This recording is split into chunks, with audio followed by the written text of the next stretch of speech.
ती शरद पवार साहेब करतायत, तीच त्या ठिकाणी राहुल गांधी करतायत.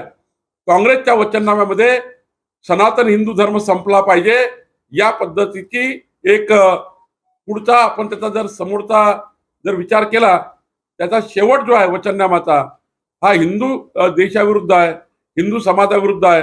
आणि त्यामुळं काँग्रेसचा वचननामा, शरद पवार साहेबांचा वचननामा हा महाराष्ट्र विरोधी आहे, देश विरोधी आहे, हिंदू विरोधी आहे आणि या देशाला संपवणारा आहे.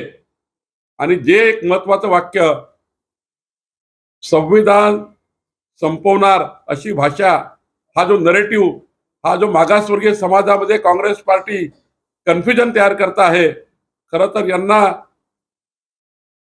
समाजाची माफी मागितली पाहिजे.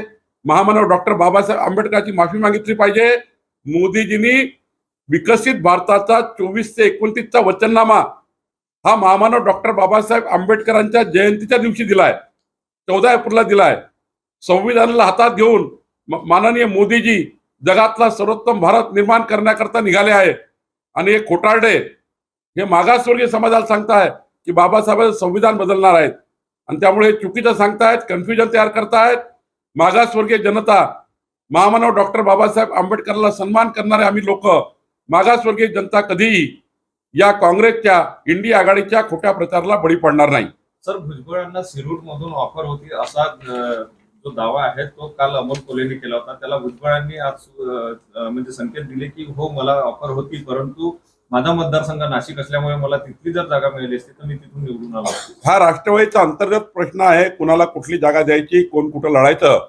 भारतीय जनता पक्ष महायुतीमध्ये आहे, त्यांना जे सीट दिलं आहे त्या सीटवर त्यांनी उमेदवार कोणी द्यायचा ते अजितदादा आणि त्यांच्या पार्लमेंटरी बोर्डाने ठरवायचं आहे. संजय राऊतांनी टीका केली आहे की 4 दिवसानंतर भाजप आणि नरेंद्र मोदी सत्तेत दिसणार नाही.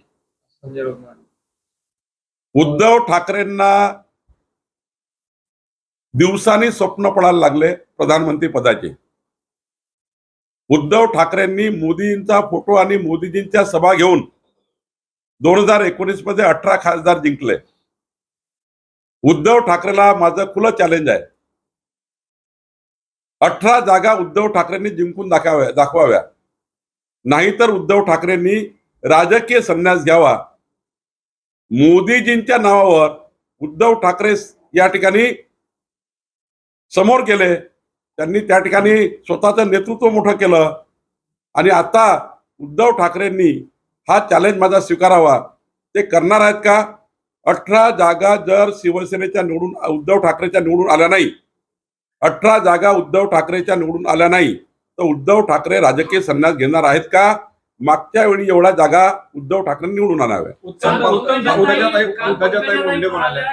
प्रीतम मुंडेंचा उल्लेख करताना की मी प्रीतम ताईला लवकरच नाशिक मधून लढवेल, म्हणजे त्यांच्या या वाक्याचा अर्थ काय काढावा? यापुढे मी मत मागणार नाही असं म्हणाले लोकसभेत. नाही, त्यांनी काय विधान केलं यापेक्षा नाशिकची जागा ही शिवसेनेकडे आहे आणि राष्ट्रवादी त्याच्यामध्ये चर्चा करत आहेत, ती जागा भाजपकडे नाही आहे.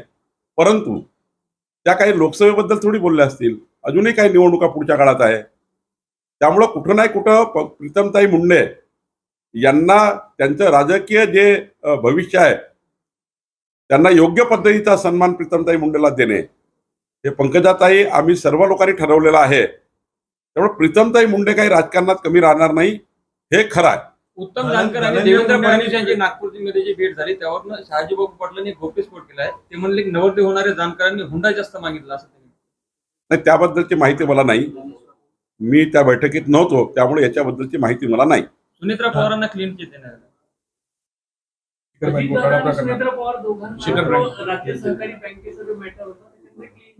मला वाटतं अनेक लोकांना, अनेक विरोधी पक्षाच्या, सत्ताधारी पक्षाच्या अनेक लोकांच्या चौकशीमध्ये जे काही चौकशी ती निघालं असेल, क्लीन चिट वगैरे देणे हा चौकशी समितीचा भाग आहे, हा पॉलिटिकल भाग नाहीये. पंकजाताई आणि धनंजय मुंडे म्हणाले की बीडची निवडणूक सोपी नाही, म्हणजे याचं काय समजायचं? पंकजाताई सर्व रेकॉर्ड ब्रेक करून महायुतीच्या आमच्या उमेदवार पंकजाताई सर्व रेकॉर्ड ब्रेक करून निवडून येतील. बीडची जनता स्वर्गीय गोपीनाथजी मुंडे साहेबांच्या नेतृत्वामध्ये त्या भागामध्ये ज्या पद्धतीने विकास झाला आणि स्वर्गीय गोपीनाथजी मुंडेजीचा जो त्या ठिकाणी अत्यंत मोठं या मराठवाड्याचं आणि या महाराष्ट्राला योगदान आहे. शेवटी पंकजाताई स्वर्गीय गोपीनाथजीचा एक मोठा वारसा आहे, स्वतःचं मोठं काम आहे पंकजाताईचं, आणि त्या ठिकाणी प्रत्येक घरामध्ये पंकजाताईचा संपर्क आहे. पंकजाताईला खूप मतं मिळतील, चांगल्या मतांनी निवडून येतील. वो हिंदी में जानना चाहेंगे, कल मंगलसूत्र वाले बयान पर